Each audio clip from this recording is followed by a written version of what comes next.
I was thinking this time for our opening banter, what if I just pretended that I'm just casually asking you about a TV show or a game or a book or something? What are you watching on TV right now, Kayla? What am I supposed to say? I don't know. What are you watching? Wait, you're saying the banter is just us talking about me watching Hey Arnold? Yeah. Okay, so you're watching Hey Arnold. See, I don't want to talk That's about banter. Hey Arnold. No, I don't want all that right. for banter. Well, I've been watching Ted Lasso finally. Had to crack that one out of the in case of emergency glass this week. I already watched it. Yeah, good for you. Well, it's pretty good. Great. Good banter, everybody. I didn't know Excellent that job. we were doing this. I'm just pulling it out of the air. There's no plan. No, see, I want banter to be about, like, let's talk about nuclear semiotics. Okay, that's valid too. If I said, hey, Kayla, what have you been reading about lately? Nuclear semiotics. So can we do that in the next, 20 seconds? Or nuclear semiotics is the study of how the hell do we warn future generations about where we have dumped nuclear waste in a non-linguistic way. Yeah, not just future generations, but what 10,000 if somebody in 10,000 years years from now that doesn't even resemble our culture stumbles across nuclear waste? How can we protect them with information, if at all? It's super fascinating. There's a good 99% Invisible episode about it. And the Wikipedia is pretty Check great. it out, man. So that sounds really fascinating, Kayla. I'm glad that you've been doing... We talked about it. Yeah. So it was fun. I made you stop Ted Lasso so I could verbatim read you the Wikipedia page. Yeah, I won't spoil Ted Lasso, but you guys, if you have money, pay for it. If you don't, go to Pirate Bay and torrent it. It's a good show. It's positive. It's very healing. So anyway, my name's Chris. What are you? I'm a human being. That's true. Although sometimes I question Why don't we do it? Why don't we do maybe my name's you're an Chris. alien. Oh, maybe I'm throwaway alien. No, so why don't I? Why don't we do it like I say my name, you say your name, then I say my credentials, then you say your credentials. Can I say your name? All right. Well, I did. My name's Chris. My name's Kayla. And I am. And I don't like that. I don't like it. I think we should do it the way you thought. Yep. Yeah, you were right I initially. All right, I'm going to cut all this stuff about you being right. I'm Chris, and I am a game designer and data scientist, and now I am a podcast host and interested in cults. My name is Kayla, and I am a TV writer, and guess what? What? I'm also interested in cults. Oh my God. I know. That's a coincidence. We should get married. Welcome to Cult or Just Weird. This is where we talk about our said interest in cults. Okay, I have business. We've been talking for a while, actually, about doing a shout out for all of our patrons because that was on the benefits list and we never got around to it, and we're finally going to do it today. Going forward, we will be shouting out new $5 tier patrons, but today we wanted to call out and thank everybody. So thank you to Rebecca Kirsch, Pam Westergard, Alyssa, Ottum. Thank you, thank you, thank you. And Michaela Evans, Ryan Quinn, and Paul Sweeney. Thank you, thank you, thank you. Erin Bratu, Liz T, Lianne Cole, thank you for your support. Samantha Bayliff, Katie Larimer, and Fio H, thank you for your support. Heather Aunspach, Jessica Sank, and Proper Gander, thank you for your support. Kelly Smith Upton, Zero Saris, and Anna Krasner, thank you for your support. Nancy Carlson, Carly Dobson, and Benjamin Herman, thank you, thank you, thank you. And finally, Ali Alderson and Annika Ramen, thank you so much for supporting us, and thank you to all of our patrons for supporting us. We really appreciate it, and we really appreciate that you've been willing to give us feedback and listen to our other stuff. I feel like our Patreon at this point is almost kind of more like a content overflow, because we always have so much that we want to say on a lot of these episodes, and then we shunt off the stuff that's, we prune it. We prune the main episode, and then the pruned bits sort of turn into their own little mini episodes on Patreon. You can believe that our 3-hour episodes are pruned. Kayla, anybody that knows us knows that we can literally yap for hours and hours and hours. We are insufferable. But anyway, thank you to our patrons, and also thank you to all of our lovely listeners who aren't patrons. But we're going to beat you up. Give us money, you pieces of shit. No, but kidding. Remember, I only ever have one action item that I want from our listeners, and that is just listen and enjoy the show. Speaking of the show, let's get to it, shall we? Kayla, today's episode is a little different than normal, right? I'm not reading what you wrote. What? What? You have to read what I wrote. I'm not doing it. You must. What are you wrote talking a script about? for us today. Yeah, and I sent it to you for approval, dude. Yeah, you shouldn't have done that. Read what I wrote. Do it. No. You are fired. Oh, I'm in a union. You can't fire me. That's right, Chris. Thank you for that awkwardly forced transition. You are not a great podcaster. No, this is where you say you are a great podcaster. Ugly and dumb. And very handsome. I, Kayla, have to say this on the podcast because it's written down. I don't know who wrote that you suck and are bad, but someone did. I think it's probably the guy who wrote this script. God, I'm so... No, I'm just kidding. I'm so corny. I'm sorry. You are a great podcaster and you are very handsome and I love you. Thanks. Ditto. Where were we? Okay. Yes.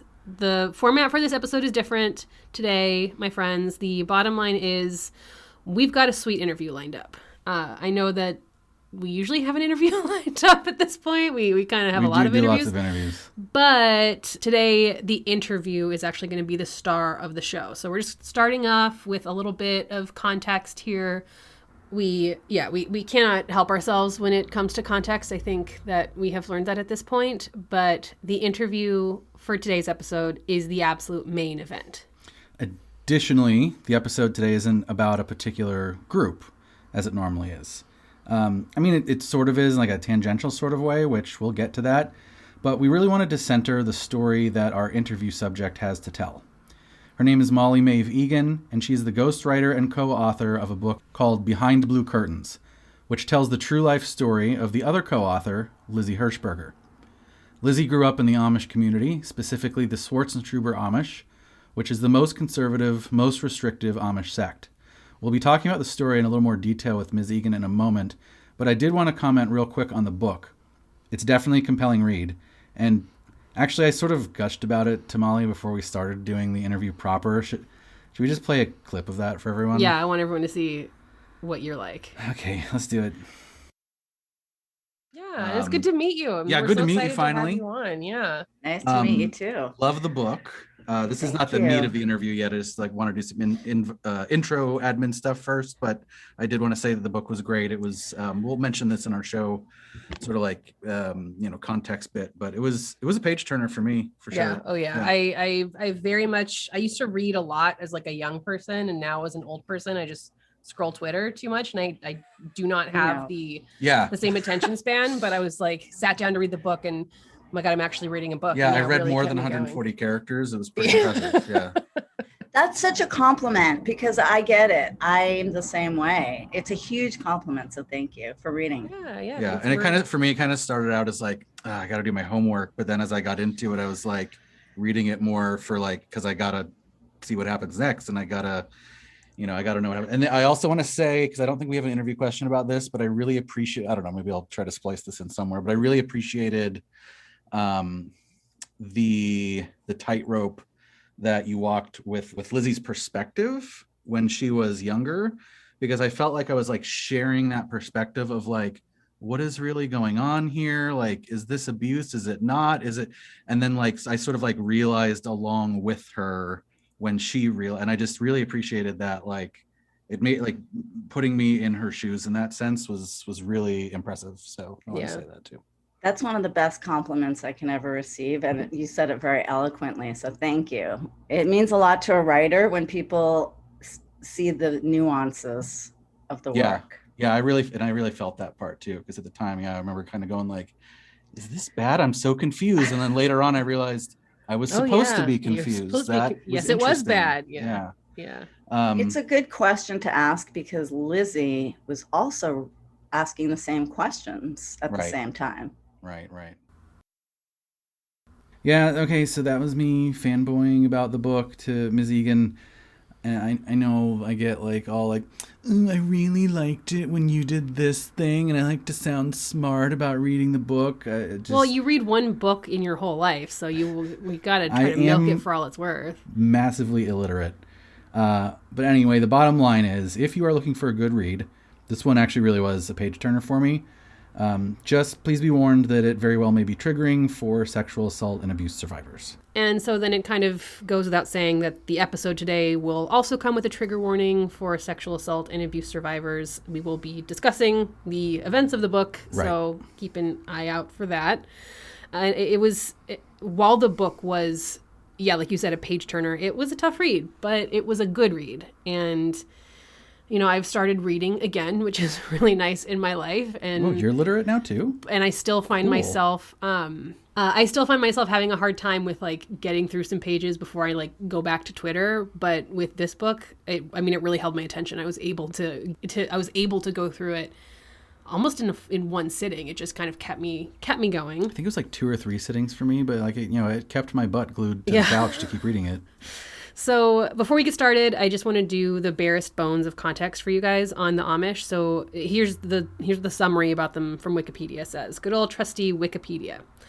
Quote, the Amish are a group of traditionalist Christian church fellowships with Swiss German and Alsatian Anabaptist origins.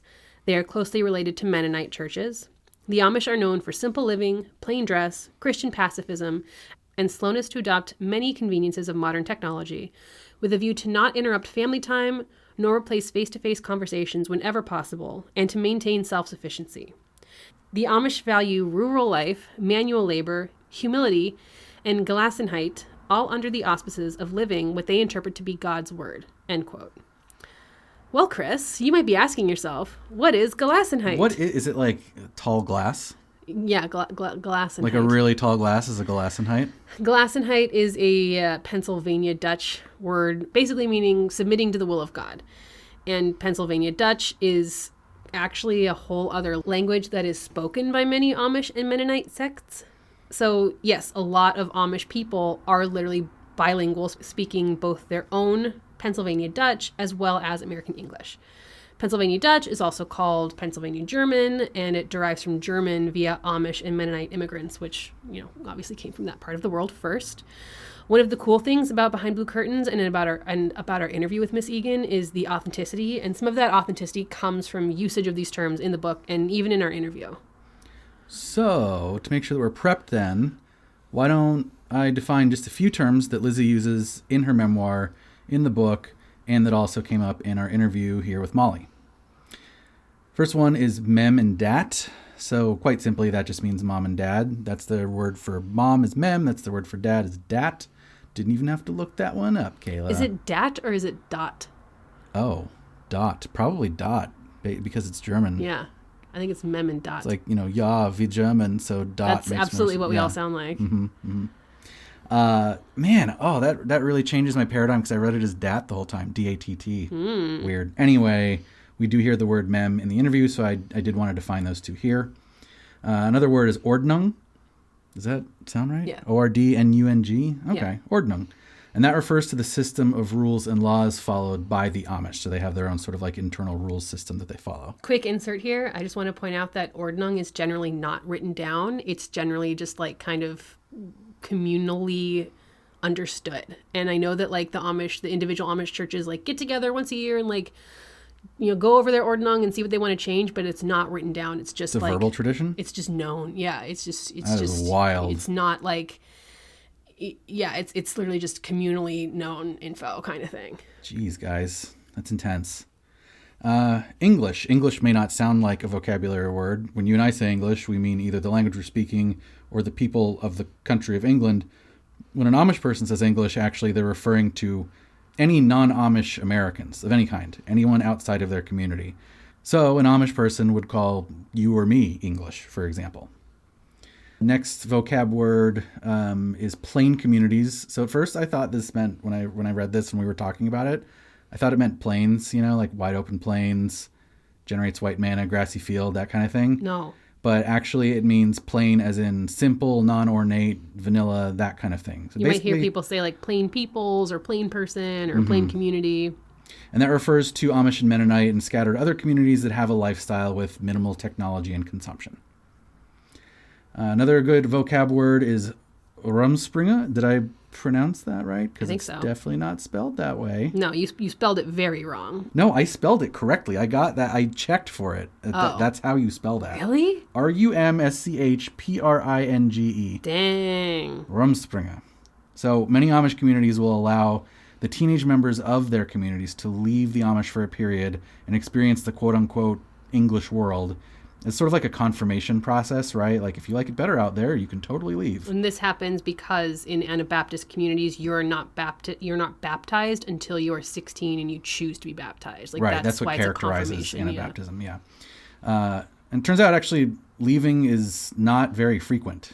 So I think it's like something like 90% of people born into Amish communities stay in Amish communities. It's that, don't quote that number, but it's very high. Yeah, it's a large number or a large percentage. This word actually doesn't come up in either the interview or the book, and that's because the sect that we'll be talking about, the Swartzentruber, is one of the few or maybe only Amish communities that does not allow Rumspringa in their Ordnung. I just did 2 vocab words in one sentence there. I'm Good clever. job. Thank you. Finally, Maud. It's not. And then there's Maud. Not that. A Maud is basically a maid, essentially, but like a maid on steroids. I actually really like the name Maud. Maud's a good name. Maud is a pretty good name. Maud. I like it. Sorry. If you went on Reddit and moderated, you'd be Maud the Mod. You'd be Maud the Mod. Good job. Okay, but this is not about the name Mod. This is about mods, which are maids. And we should probably get away from the joking because this is like where things start getting a little, well, you'll see later, bad. But anyway, it's like a maid on steroids. As I said, Amish children are only educated through the 8th grade. And when girls reach this age, which is around 14, they are frequently sent off to be live-in servants. You could probably even call the servitude indentured, since the compensation is basically just like room and board plus some minor allowance, which itself may only go to even to the parents. Mods take care of almost everything for their employers, let's call them, doing all manner and breadth of chores. And of course, because they're Amish, they have lots of chores to do because, again, no technology. And this is expected to train them for the only life track available for most Amish women, which is mothering and homemaking. Alrighty. I think they'll actually cover us pretty well for the interview. I'll also link a Pennsylvania Dutch dictionary in the show notes. And without further ado, please listen to Culture Just Weird's interview with the co-author of Behind Blue Curtains, Molly Maeve Eagan.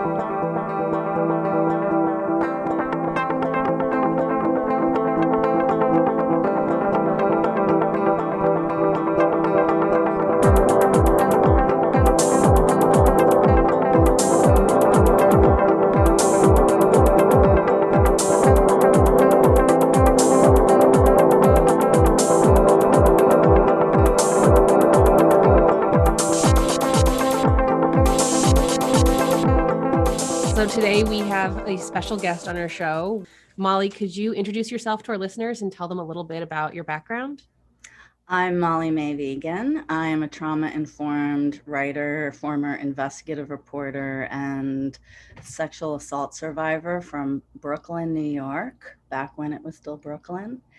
And I knew nothing about the Amish before this book. And that about sums me up. Yeah. That's definitely one of our questions. We'll get to it, but I did want to know, what did you know about the Amish going into this? And now what do you know about them? Absolutely nothing. I guess kind of before we get into that, can you explain or expand a little bit on what it means to be a I think you said trauma-informed writer? Yes. So trauma-informed is a term we're just starting to hear, thankfully. It's been around for a long time. But when we talk about trauma-informed, for example, we would like our journalists to be trauma-informed so that when they interview a survivor or talk about these issues, which is more and more in demand, that they are being sensitive to the survivor and their stories, that they're not triggering a survivor or telling their story in a disrespectful way, because that's been the history. And so to be trauma-informed really means to be aware of the survivor's perspective and to educate people in that empowered way. I love that. I'm glad that that's becoming more, you said it's becoming more common. Yes. I think several years ago, nobody knew what trauma-informed meant, and they didn't understand psychosomatic symptoms or PTSD. And today, after years of fighting my own fight in that system with doctors, now I'm hearing it more. Well, maybe this is psychosomatic, or maybe this has to do with your trauma. And they're right. And I'm all for it. So I want to continue to educate. Is that how you got into doing trauma-informed writing, is your own experience? Yes, I've been a writer all my life. My mother was a writer and a champion of writers. And I really just wanted to write young adult fantasy fiction. But unfortunately, I am a survivor of childhood trauma and sexual assault. And I think for any empowered survivor, it does really shape who you become. That's where my power lies, is to help survivors become empowered and share their stories. And I had to learn it by doing it myself. And before that, you were, correct me if I'm wrong, and you were doing investigative journalism? Yeah, so I started out by walking into editors' offices and pitching crazy stories, and they said yes back then. And then I became a police beat reporter in Kingston, New York, which is a small city. And I just couldn't stay at my desk. I would go out and go to the jail first and get the interview with the shooter, or go out looking for dead bodies. And it just, and also being from Brooklyn, it really gave me the ability to talk to anyone and look for details and find out things that no one else could find out. They also underestimated me because I was a woman. Sure. And I was told I was hired because I was a pretty fish. And I won them their first investigative award. So that's what you Good get for for you. hiring a pretty fish. Yeah. Awesome. Yeah. It worked Man, out. the pretty fish who's going around and finding the dead bodies and talking to shooters. And I mean, sounds like you're really A pretty curious fish. Yeah, really I in the was very muck with all of curious. that. Yeah. And I guess there's definitely part of me that is envious of that part of your background, just being able to kind of be inside the story in that way. And something that we kind of talk about a lot on our show and deal with as we do this is there, especially now, there's a lot of disinformation out there in the world. And as we're talking about cults and groups that, maybe border on cults, a lot of that disinformation is, it comes up a lot. And we, as we're not journalists, we're podcasters, but we're kind of basically always feeling this, mountain of pressure to make sure that we're not presenting disinformation. We're presenting kind of that high quality information, correcting ourselves when we don't. So someone with that kind of investigative background, can you talk a little bit about what kind of like fact checking goes into the work that you do in writing a book like this? Well, I will say that at the time, it did not feel glamorous or even useful. When I was a police beat reporter in a small city, I wanted to be I wanted to go back to journalism school, and I wanted to work for the New York Times. And I never felt I was in the thick of it. I felt like I was in the most boring place in the world. And looking back, it was far more valuable than any journalism degree I could have gotten. I learned the hard way. And looking back, I had a lot of fun. However, it did force me to triple fact check everything. And that's what made me a great reporter, was because I never trusted just one source. And I always was triple fact checking everything, sometimes going back to sources and replaying their words so that I didn't misquote them. I didn't think that was my job. And unfortunately, I do think some people do take a story and feel they should make it their own. And it was helpful when I was working with Lizzy, because I really wanted this to be her story, in her words, in her language. She's not someone who ever went past the 8th grade. She wasn't allowed to. And I think when you're going after any story, you really have to sit in that person's shoes. I interviewed a shooter in a New Paltz jail cell once, and he opened up to me about the mental health system and how hard it was to get help. And I was able to commiserate with him in that way. And then we were able to talk about the other subjects. And that's what, I did with Lizzy, was we started with, who are the Amish? How did you grow up? What did you wear? And that led to all these bigger issues. That's really interesting, the way that you start with like the small stuff and then build on it from there. Also, it makes me feel much more comfortable that you said triple fact check and things like, you were the type of person that was out there doing the interviews of like, the primary sources, that just like it, I think I felt a pressure of relief, just kind of like, man, that's great that she does that. That's Right. awesome. Yeah. And I also took off the record very seriously so that I could walk a fine line between keeping cops, for example, accountable, but getting them to give me information. You have to get people to trust you, and you have to take it seriously. Mm-hmm. Wow, what a tightrope. It's interesting that you were able to bring it back to, the story that you were telling with Lizzy. And that really brings us, to why we're kind of here having this conversation. We're talking about the book that you co-wrote with Lizzy Hershberger, Behind Blue Curtains, which, I think that we will probably tell our listeners before this is the story of Lizzy's upbringing in the Swartzentruber Amish community, the sexual abuse she and others endured as a child in that community, and the steps she's taken to give other Amish children a different story. So how did you meet Lizzy? Like what brought the two of you together on this project? Well, I got swept into the Me Too movement in 2016 and 2017 when I came forward about my own abuse. And I met a lot of survivors from a lot of different walks of life. And one was an activist who was former Amish.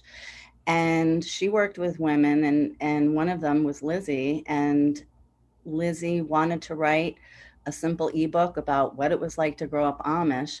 And our mutual friend didn't really have the time.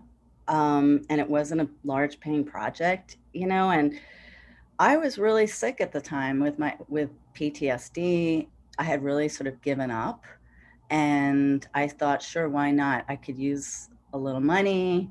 I'll try it. And it changed my life, and it changed Lizzy's life. We're still friends. Oh, that's great. I love that. I guess I should do a full disclosure. I'm also a writer. I write for TV, so I very well aware of everything that goes into that has brought about the Me Too movement, and I'm not a survivor in the industry, but yeah, it's a monster of an industry. So I think it's interesting that that's kind of what brought you two together. I don't think, it's such a small group of people that are able to get into the quote unquote industry.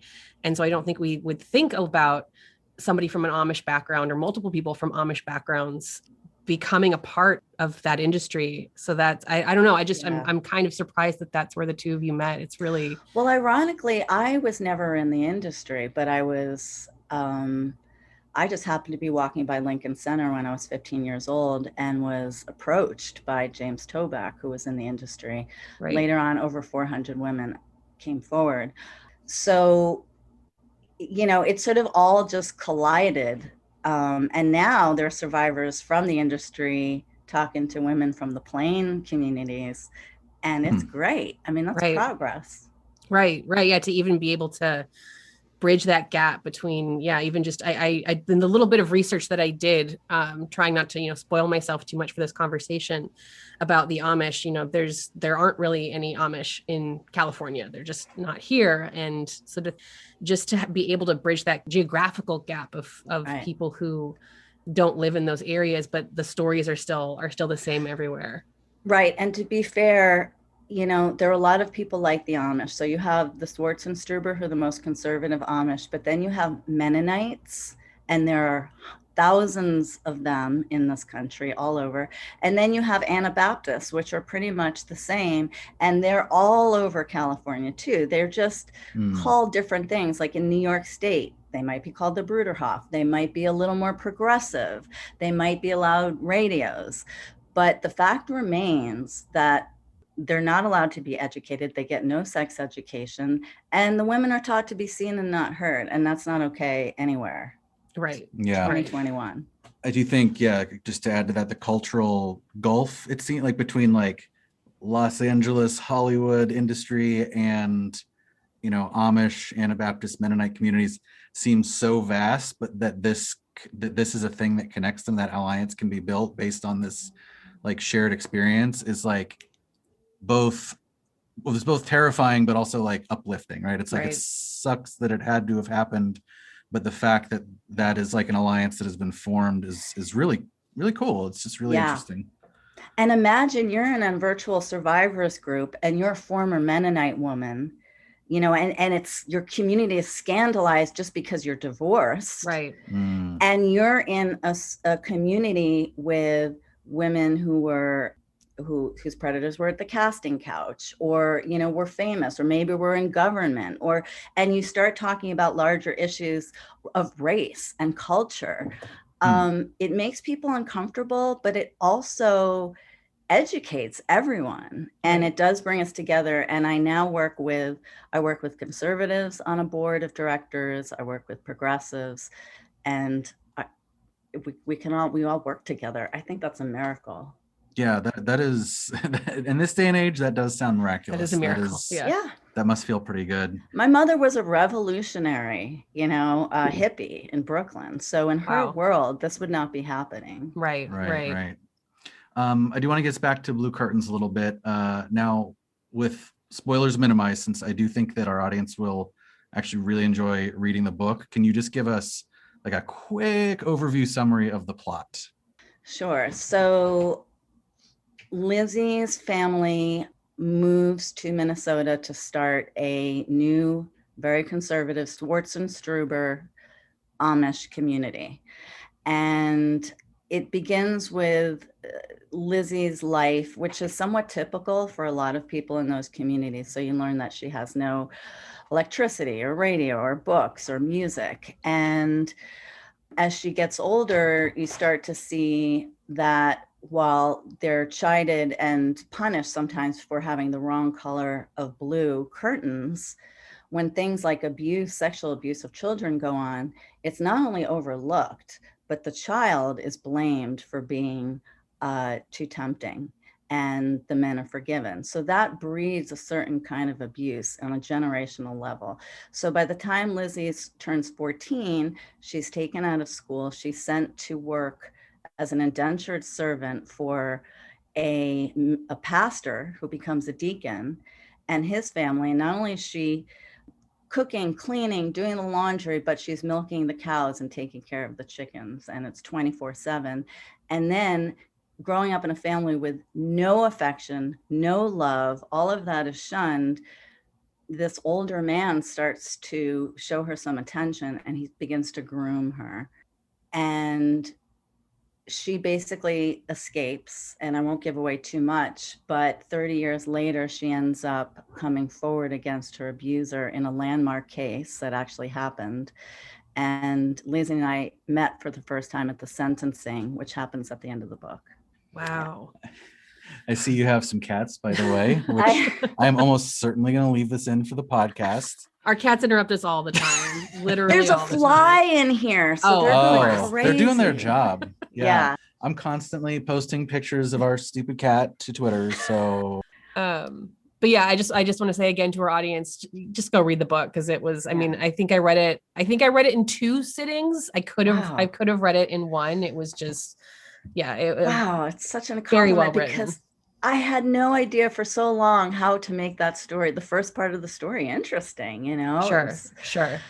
So thank you. Well, and I cannot overemphasize enough how addled we are by Twitter. So 2 sittings is very impressive. It's very impressive. I know. There's one thing I had a question about, is that the book is advertised as a true crime memoir, and I've seen that specific genre kind of pop up just as I was looking more about the book, and as I Googled that phrase. It wasn't a genre that I'd heard of before. So can you talk a little bit more about what that means? Sure. Well, I'm not going to say I came up with true crime memoir, but I will tell you that in my research, I realized that memoir isn't going to sell. True crime is going to sell. Right. And this is about a true crime, and it is a memoir. So, I stuck that tagline on there, and maybe, yes, I'm sure I saw it somewhere, but I think it's perfect, and it kind of seemed to blow up as a genre. So it all worked out. But originally, we were not going to write about any of that. Really? So it was just going to be kind of Lizzie's, the experiences that she could talk about kind of thing? Or, I mean, what was the draw of the book for you at that point? I thought I was going to make maybe $1,000 editing 40,000 words. Right. And when I started asking her questions, like, what do you mean they did that? What does that even mean? She was like, oh, that's not normal. And Wow. I'd say, no, not really. God. Like, you didn't know what your body parts were called. And we started a discussion, and we started talking every day. And it was really this clash of cultures coming together and me being like, wait a minute. And I was also grappling with my own grooming experience, which nobody wanted to hear because Weinstein was blowing up and my grooming did not end up in a rape. Lizzie did not want to say the word rape. The word shoved was considered too graphic. And it was through our relationship and really talking about our experience that she agreed, and she found her journals. Wow. Having read the book, like that is such a jarring thing that you just said about how she didn't even like, it was, it's about the Amish. And then it was you that pointed, like, 'cause some of the things that happen, again, no spoilers, but are pretty intense. I mean, yeah. Wow. That's incredible. Some of it was just so unbelievable, and we documented it all. It's all true. Right. Right. So was it really the conversations with you as someone trauma informed are really what made the book kind of what it is? Yes, it's Lizzie's experiences, but they weren't really experiences she was planning on talking about until kind of almost therapeutically working through this with you in a way. Yeah. I think there was one day where I said, Lizzie, you realize that he raped you. It's just a silence, it wasn't a word she could speak. Right. And then when she started speaking and I started listening, it just, it's so healing. I can't underestimate that enough, because she received death threats. Her family didn't want her to write about it. She didn't want to talk about it. She still lives in a community where she's judged every single day. Right. And I think it really took her speaking and being heard and not being judged. And she really started to tell her story. And that's a testament to her courage. We just watched a documentary last night called Holy Hell, and it's about a cult. It's about a cult called the Buddha Field Cult. Part of what is making me bring this up is that it was fully told from the perspective of the survivors. It was fully told by the people who lived it. There weren't, I think there might have been the documentary maker. And I think everyone who was interviewed, I think so, was a member, had been a member, had survived this group. And it had such a different feeling than some of these other documentaries that we've been watching about cults, where yes, they'll have, a survivor here and there, or there's one survivor, but then you bring in a lot of, experts or academics or, talking heads, as you will. It just, watching this documentary where the survivors were able to say everything in their own words and the story was entirely told from their perspective, just, it felt like a very different thing. And I think Behind Blue Curtains has that same feeling when you're reading it. It's so, yes, you and Lizzie wrote this together, but it's so much from her perspective, and just, it's different than if you'd be reading a book somebody wrote about the Amish and have that kind of removal, that layer of removal. Yeah. I didn't design myself to do this, but I see so many writers, editors, critics who just want to take the right words, what they think are the right words to tell a story. And it's so disrespectful to the person whose story it is. That's one of the reasons I never talked about my experience with James Toback to the Hollywood Reporter, for example. Sure. I don't need I'm sorry, I love all of them, but some 20-something-year-old journalist putting my story in words she feels is appropriate. Right. And I've really worked hard and built a career on respecting the voice of the survivor. That's really the most I can say, because my voice was never respected. Well, and it's so powerful in the book, because I think we kind of want perfect survivors sometimes, a lot of times. And I felt that it was very brave. Hopefully this isn't going too much into spoilery territory, of talking about Lizzie grappling with the fact, like, am I enjoying this? Am I not enjoying this? Does it feel good? Does it not feel good? Do I love him? Do I not love him? To be able to have those, to include those thoughts that might make someone a less than perfect survivor. Yeah. We need to have all parts of the story, like the good, the bad, and the ugly. But was it difficult to go there? Was it difficult to bring that into this? It was difficult for me at times because when she didn't have the language to describe what had happened to her, which she often did not, I had to go deep and find my own language. And it affected me physically, emotionally, and spiritually. With that said, there are no perfect survivors. Like Mem is a survivor. Right. And she's certainly not perfect. And there were a lot of decisions that Lizzy made that I had a hard time understanding. Sure. Even though I'm a survivor of grooming and sexual assault. And I had a beta reader just agonizing over why Lizzy didn't leave a potentially very safe situation that might have had a happy ending. Right. And it's hard to describe to someone who's not that affected by sexual assault, or somebody who just doesn't understand that that's scary too. Safety is scary because it's safety that got us in trouble in the first place. Right. And so you're going to make decisions that other people aren't going to understand, are going to be angry with. Right. I mean, I remember when we were both reading it, and you were a little bit ahead of me, and when we got to the point where she left the safety, we'll just leave it at that. I remember saying to you, like, wait, what happened here? What did she do? Right. This doesn't make any sense. Like, I remember even just reading it going like, I don't understand this, until we sort of like talked it through, and you know, some of the stuff you're saying about, like, and we see that in other cults too. I mean, even in I think that was present in Budafield, not to bring that up again, but you know, people leaving, coming back.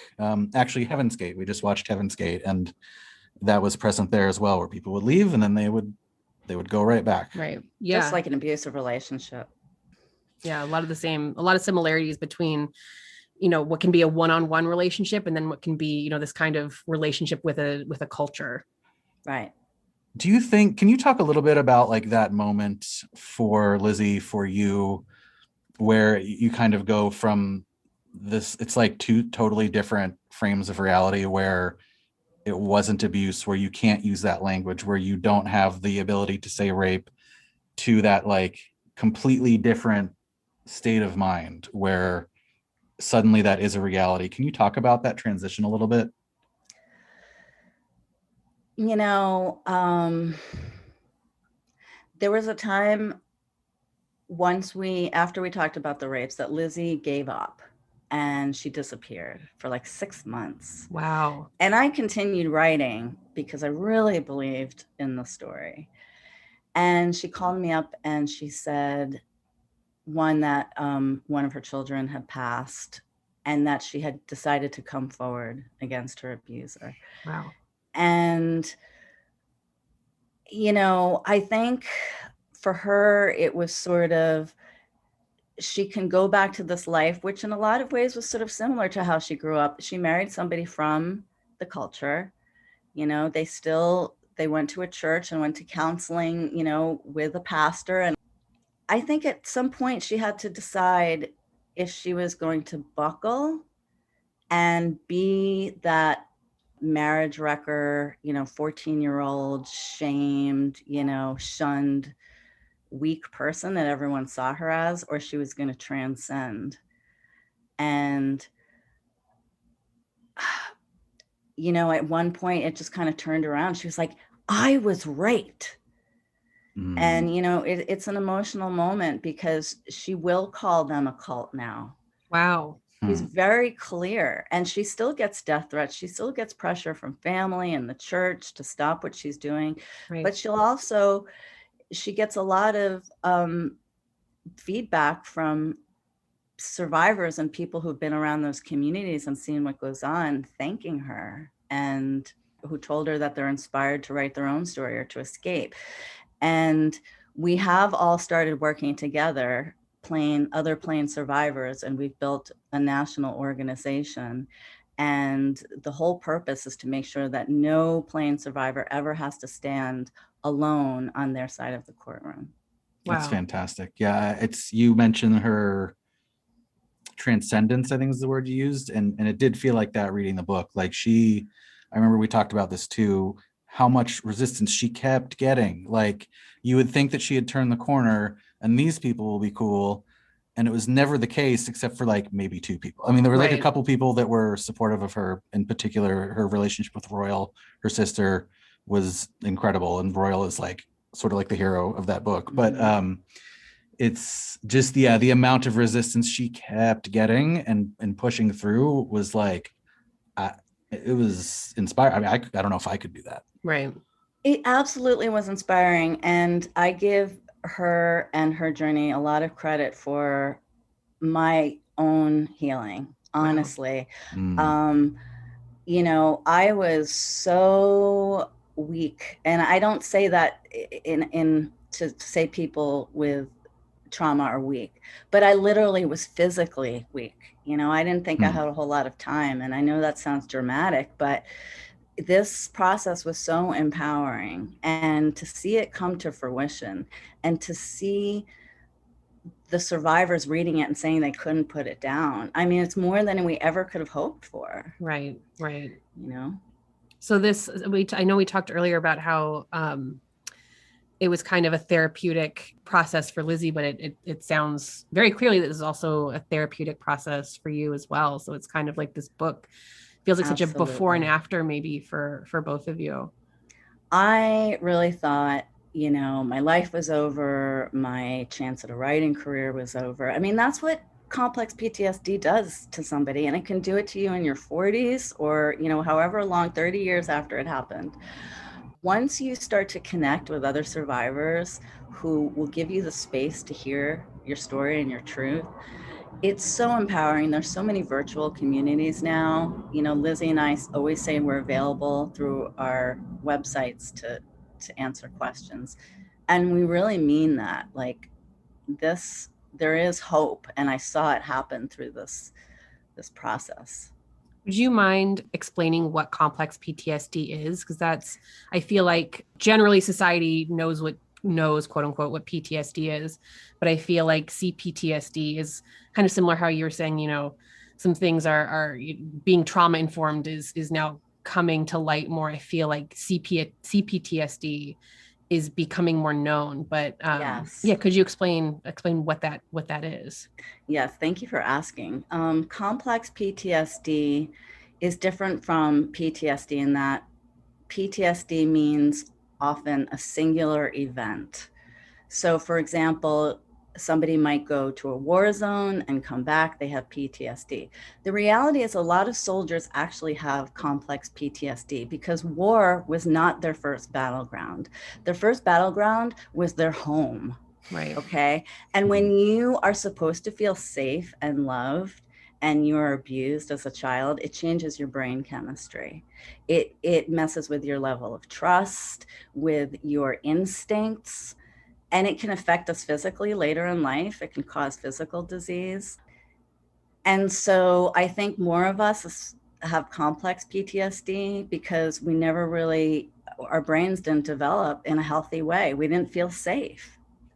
Right. You know, I actually have a wonderful family now, and it's not all childhood trauma comes from within the family, but there's so many factors: poverty, where you grew up, you know, culture, economics. So I encourage everybody who's been diagnosed with bipolar or personality disorder or diabetes or immune diseases or, you know, chronic pain to look into complex PTSD and read books like The Body Keeps Score and understand the somatic and psychological connection. If you don't mind, I'd like to zoom out a little bit and just talk about the Amish a bit.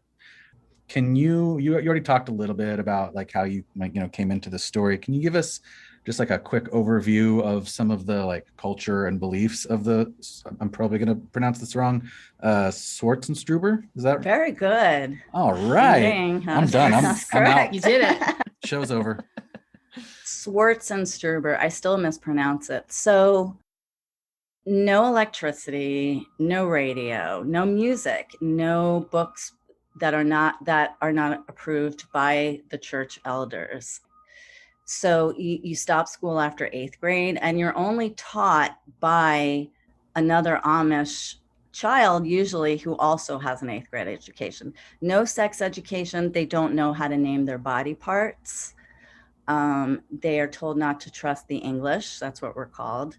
Not to trust law enforcement, and that you should be seen and not heard, especially if you're a girl. And then if you're sexually assaulted, well, it's on you for not covering up properly or whatever they expect those children to do.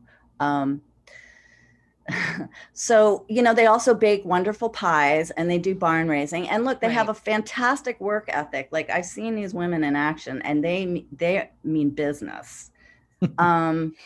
And a lot of them are grateful for that work ethic and for this sense of community. They have a wonderful sense of community. If you're in trouble, those people will drive 24 hours straight. Wow. Packing to protect you, So I'm all for that. It's just,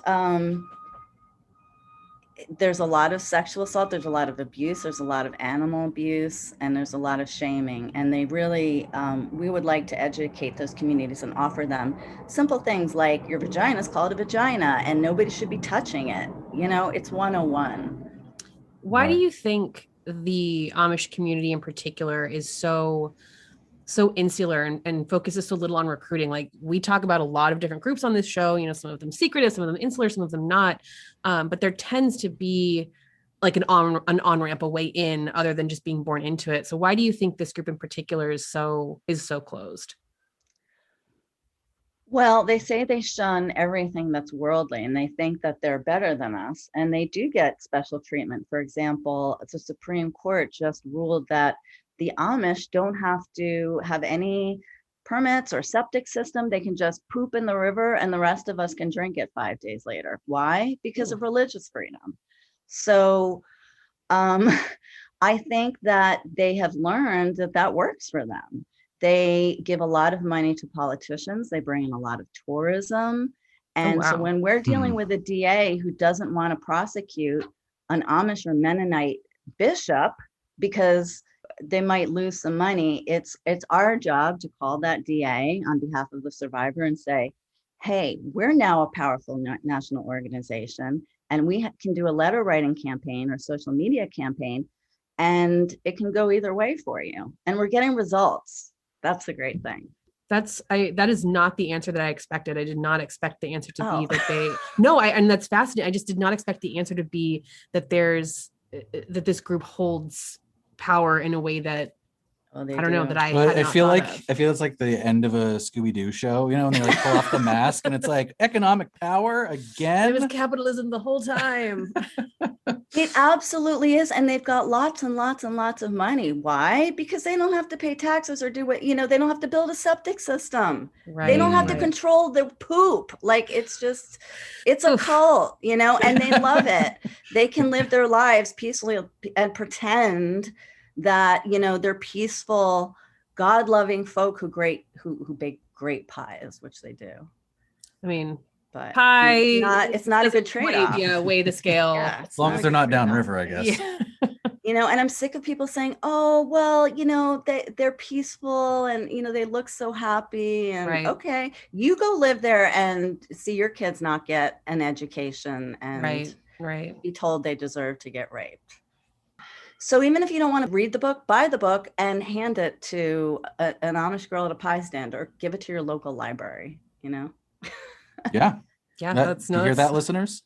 If you're too addled by Twitter to read, you can still buy the book and do some good with it. We'll tweet it out in 140 character at a time. Bits. Thank you. So going to Lizzie's story, she does recount episodes of corporal punishment and verbal attacks from her parents and other elder family members is just like part of life, day to day. So from a non-Amish perspective, like, this is clearly physical and verbal abuse, right? So to your knowledge, is this common in Swartzentruber communities in general, or is this particular to Lizzie's community? It sounds like what we've been talking about, it sounds like it's maybe more common. Yes, it is. And I'm only saying that because I know lots and lots and lots of former Amish and men. I'm not pulling the stuff out of my ass. And we get accused of that at our organization, of like making up facts, and we don't. So I did another memoir with a young woman who grew up Amish and had a wonderful childhood, fabulous memories, like everything you would want to think about the Amish was true in her case. But she went to Las Vegas and became a stripper and a sex worker. So, you know, I'm sure there are good experiences, but the problem is that they're covering up for too much. They're being given the opportunity to cover up too much. And when they're told there's nothing wrong with what they're doing and the abuse, they're going to do it again. In fact, most of the plain men who are arrested with help from our organization say things like, well, that's the way it's always been. Or, yeah, I tried to rape her. Is that wrong? Like, there's something wrong there. Right. That's not okay. Right. Yeah, I feel like it makes me so mad. No, that's they're allowed to run things like rehab centers for sexual offenders without being licensed. Oh no. You know, that's not okay, because those people are in our communities. Right. Oh, I could talk about this all day. I mean, yeah, it's just common. It's not funny, but it's the, you know, our next question was kind of like, yeah, we talked about the verbal and physical abuse. Is that systemic? You know, what about the sexual abuse? Is that systemic? I think we've kind of already said yes, that is a systemic part of a larger issue at this point. And I guess this is less of a question, but just more wanting to point out that, you know, when you're reading the book, it's very, as you know, as an English person, it's very easy to see, you know, what is physical abuse, what is verbal abuse, what is sexual abuse. But it also felt like all of the things that you're talking about with not knowing names of body parts, not having the basic sex education of like even where babies come from, you know, having medical procedures done without your consent, and just the constant threat of like, God is watching you, even when you write in your diary, the threats of shaming, the acts of shaming. It just feels like so much of the daily life, if it's not intended to lead to abuse, it's hard to see how it couldn't and wouldn't. Yeah. Always the kind of secrecy and control mechanisms are just like, we're very apparent. Yeah, you're absolutely right. And, you know, imagine for someone like me, and I was raised in, you know, socially progressive Brooklyn with lots of resources. My mother was a feminist and an activist. And the first time I showed up to a police station at 12 years old because my best friend was raped, I was asked what we were wearing. Oh my God. So how different is it? You know what I mean? Right. Like, that's what gets me so incensed, is that Lizzy and I had a very similar experience, and there's just no reason for that. Right. Oh, it's just right. I know it's like easy for us to say, oh man, those crazy Amish who blame the victim for getting raped. And then it's like, look in your but backyard. Actually, right. And you know, how shocking, like we kind of going back to what we were saying about how there's such a gulf between, you know, our communities and the plain communities, like you mentioned, but really the gulf is not that wide when we look at the systems that lead into the systemic abuse, especially of kids. Yeah. The abuse narrative seems to be like evergreen, like whichever way you look at it.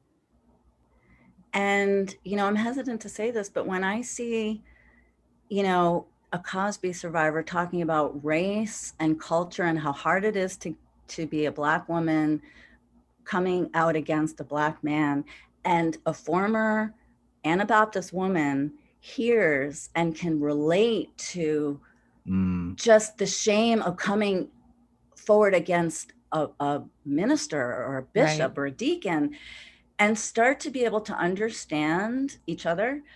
I mean, I think that says something about this movement as a whole. Right.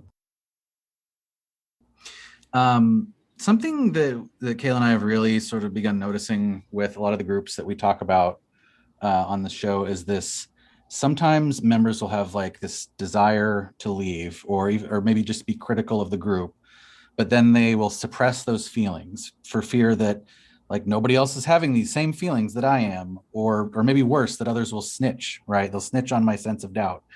But in reality, like everyone else is actually all having these feelings. They're just also suppressing them, having the exact same fears in reverse.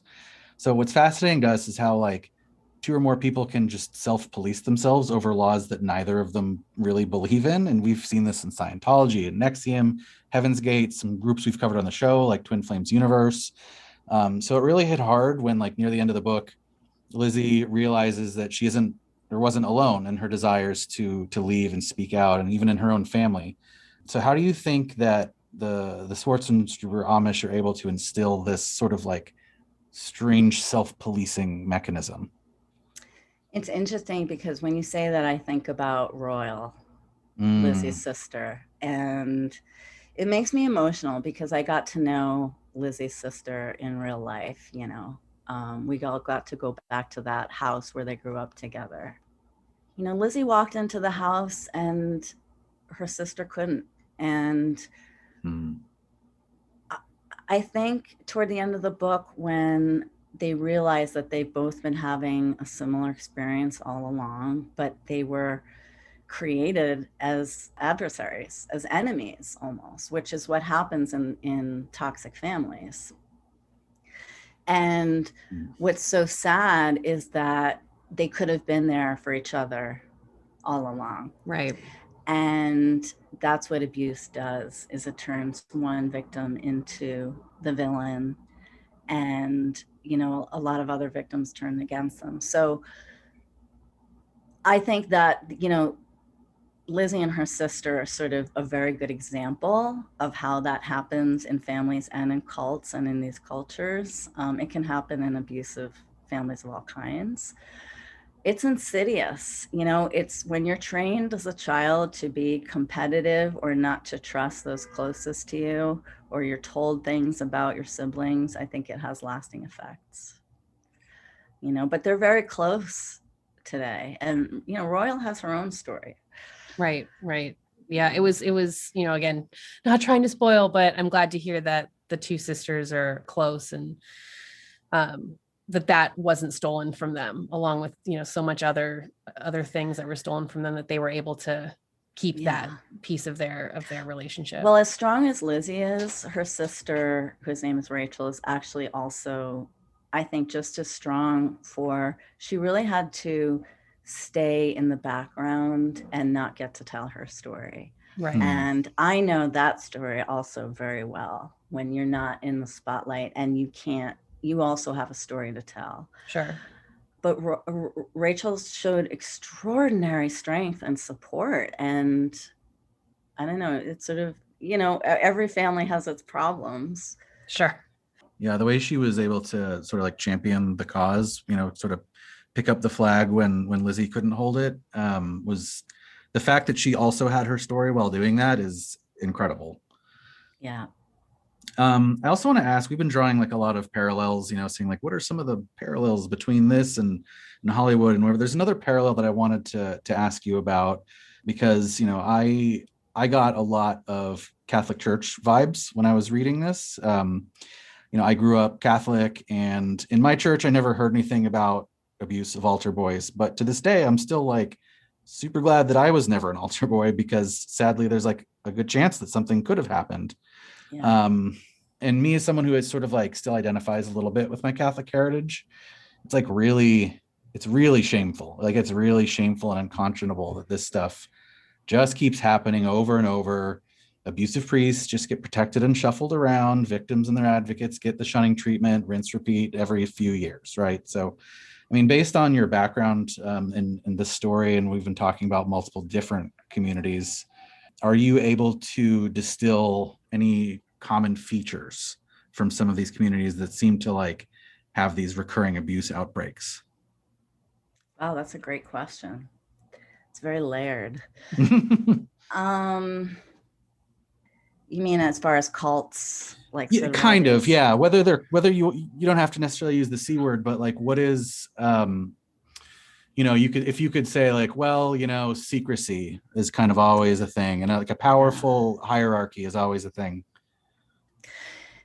I hate it would be so easy to pin this on men, which is, I think, a lot of what people thought about the Me Too movement. And Sure. That's not, at some point you got to pin it on who's responsible. But I think what this all has done is that it's creating a larger movement, you know, I call it the survivors movement. And it's actually, I'm working with somebody who is abused by a priest. It's not just secrecy, it's abuse of power. That's what ties all of these people together. You know, Harvey Weinstein, Bill Cosby, the deacons, the Catholic priests, the nuns, like, I mean, they're everywhere. Right. And, you know, I was talking about this the other day on another podcast, but as a survivor of abuse, I think we have two paths. You can become an abuser so easily, or you can take the really, really hard route and become an empowered survivor. And there's nothing like it. It's so hard. You literally have to walk through that fire, but you come out so much stronger. And here's the thing is empowered survivors have the same power as a predator. The same way that they can smell the blood and the water around us and see us as vulnerable, an empowered survivor can see a predator and can tell. And I really want to see a shift in power, not just where misogyny is concerned, you know, with women getting respect, but I think we all need to work together. Like this movement is about men and women, right, and trans and gay and Black and white. And like all of us have this common thing, which was we're abused by someone in power. It was interesting with the Holy Hell with the Buddha Fields documentary we watched, again, top of mind, but all of the abuse that was happening there was man to man. All of the abuse victims were male in that cult. And I'll also point out, I hate, I'm gonna have to spoil something at some point. Right. The moment that Lizzy talked about overhearing her kids, and that was a boy that was the target. That was overhearing her kids talking about a case in which a teacher was abusing some students. Yes, and that was, well, two things. One is it was like just a fucking dagger to the heart, because the way that she heard the words that her daughter spoke, like hearing them be like about her in her own head, was just like, I'd like put it down. Yeah, you had a hard time. but it was just interesting that like the thing that triggered her was something that was, we don't talk that often about, but like, you know, boys also face abuse. Yeah, 100%. And again, like it's so easy to become an abuser. And I don't want that for boys or girls or any of any gender. You know, I think we have a real opportunity to teach young people and old people, but people, how to really take that power and do something good with it. I mean, I could have been a criminal. I was, you know, I was homeless. I've been institutionalized. I've been arrested. I'm open about all of it. I came out the other side with more cognitive ability, more trust in my instincts, more strength and courage than I ever thought possible. And that has to do with being in recovery from alcohol. But it's worth it. Like, really, it's much better than being an abuser and abusing that power. And it's so easy. I get it. Like, I can imagine being a spiritual guru, you know, I had that fantasy, wear a caftan, you know, tell women everything that they should be doing. And I can just imagine how that power goes to your head so fast. It's such a huge responsibility. What do you think tips the scales one way or the other? Like you said, that somebody who's gone through this experience, there's two paths. What do you think might tip the scales? I mean, I'm sure it's different for every person, but it's a hard question. What was it for you? It is. Well, for me, let's see. You know, I was on a great track, and then at 38 years old, I found myself stumbling out of like a drug house at 7 a.m. in a leather bustier, you know, drunk and high off my ass.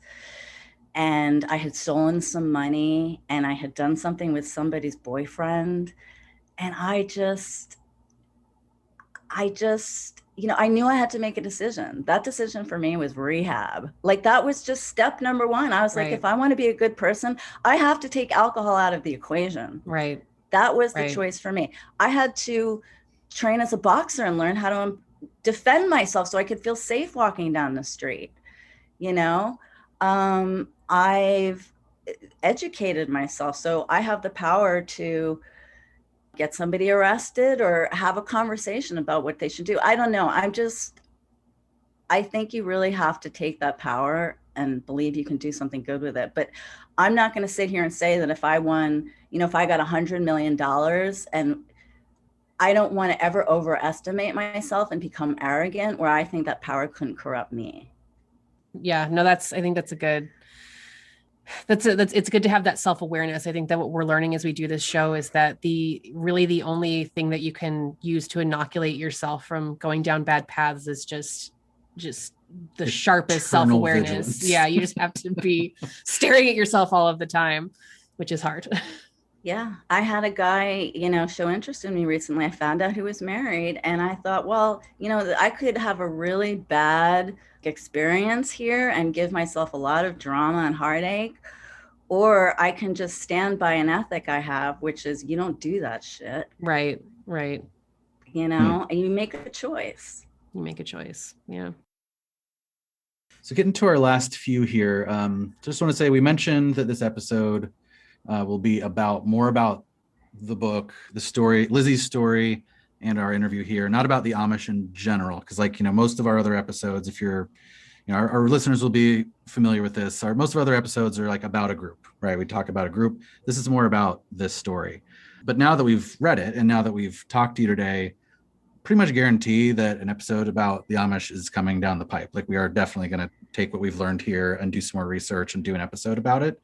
So for when it does, I do have to ask the gimmick question. Do you think that the Swartzentruber Amish are a cult, and why or why not? I don't think they think they're a cult, but I'm not sure any cult does. I do think they're a cult by the definition. They brainwash you with the Bible and their version of it, and that's it. I think that any community, especially that's led by one gender because they think they're superior, is set up for failure and is a cult. It's not an empowering society especially if women aren't respected. I can't respect that. Yeah. So that's what I would say, is that any culture that operates that way is a cult. That's, I think, as good a can't think for yourself. Good a definition is don't read a book. We only want you to read this, or don't even read the Bible. We'll read it to you. Yeah, that's crazy. I did not know that. In fact, it took me she had to mention it a couple times before I figured out what was going on there. That they were not allowed to read the Bible. If somebody's telling you you're not allowed to read your own propaganda, that's a red flag. Yeah. I did appreciate that they could read Little House on the Prairie. I thought that was nice. I know. Love those books, but so one important question that we have kind of as we wrap up, if anyone listening to us right now is a silent abuse victim, what would you want to say to them? I would say first that you're not alone. I know that it feels like you are. And I could get emotional saying that because I've been there, but you don't have to be. I tell everyone, you can go to my website right now and write me an email and I will respond. There are virtual groups. If you're in recovery from anything, and we're all in recovery from something, from alcohol, drugs, food, sex, love, self-hatred, there's a support group for that and it's free. There are storytelling workshops. I took a recovery storytelling workshop recently and I won, Wow. That's empowering. Congrats. And when but it's all part of the process. I would just say, reach out. And if you're rejected, reach out again and reach out again. And you're going to get somebody who cares and is willing to give you the space to listen, and it gets better. Is there anything that we might have missed in this conversation today that you'd like our audience to know about either yourself or your experiences, or about, the experiences of Lizzy and the Amish, anything that we maybe didn't touch on? I would say that a great podcast or a podcast guest would be Jasper Hoffman from the Plain People's podcast, who is a rip-roaring, straight-talking gal who was raised Mennonite, I think, very conservative. And they talk cults all the time. My website is mollymaeve.com or mollymaeveegan.com. You can reach out to Lizzy if you're from the Plain community, or Never Stand Alone USA, which is an organization I help run online. And I don't know. I think that's it. I would love. We covered a lot today. I feel like we ran the gamut. If Reese Witherspoon is listening, I think she should play Lizzy Hershberger in the movie, and I will say that in every interview. I am sold. I am sold on this. Absolutely. Or anyone else who wants to play this role, I think it would make a great movie. Oh yeah, and I think so. I feel like we haven't. It feels like there was a time where there were like multiple movies coming out about the Amish community, like. Silent Witness, I think, was one of them, and then I feel like we haven't had one in a minute. And there is a documentary coming out about Lizzy was being filmed during the sentencing. So when that's announced, we'll be all over it. But and a lot of the other women there's a Lifetime movie being made. There's they're coming out in droves, and they're coming out with their protest signs and telling their stories. It's great. The stories are out there. That's really good to hear. So normally this is where Kayla and I would talk about the interview and what we thought, and analyze it every which way. But again, we wanted this episode to really be about Lizzy and Molly's story. So I think we're actually going to leave it to stand on its own at this point. And since we didn't technically do an episode about a group, quote unquote, there's no cult criteria and judgment today. So it's sad. Cue the sad trombone. Wah, wah. Or wait, no. That was a little half-hearted. Let's do the... Oh, actually, because... It should be the Price is Right one. What's that? Bum, bum, ba, bum, bum. No criteria. But like we said when we were in the interview, our experience with this book and with talking to Miss Eagan, it means we're absolutely going to be doing an episode about the Amish in general here on the show. So count on that. Hold us to it. Hold our feet to the fire. It's probably going to happen sooner rather than later, but we just want to make sure. We want to do it. We want to do it. We want to do it justice. Well, thank you, Kayla. And thank you, of course, to Molly Maeve Eagan for your time and your insights today. And to Lizzy Hershberger for writing this book along for sharing your story and for, man, we said spoilers a whole bunch in the interview, so obviously don't want to spoil it, but she had a journey. Let's put it that way. So, Lizzy, if you're ever listening to this, thank you for your courage. And of course, Kayla and I both now have said this multiple times, but we recommend the book. It's very good. It's available on Amazon. It's called Behind Blue Curtains. And Molly also mentioned she's available to reach out anytime if you feel like there's, if maybe you have been victimized or abused, or even if you're not sure and you just need somebody to talk to, or if you're feeling alone, you're always welcome to contact her. Just go to her website, mollymaeve.com. And she has a contact form there that she's pretty good about replying to. And of course, I mean, if somebody wants to email us at any time, please feel free. Of course, just as we're here to listen. We're not experts on any of this stuff, but we're always here to listen. So we'll have both Molly and Lizzy Hershberger's resources and contact info in our show notes as well. And yeah, like Chris said, we are here.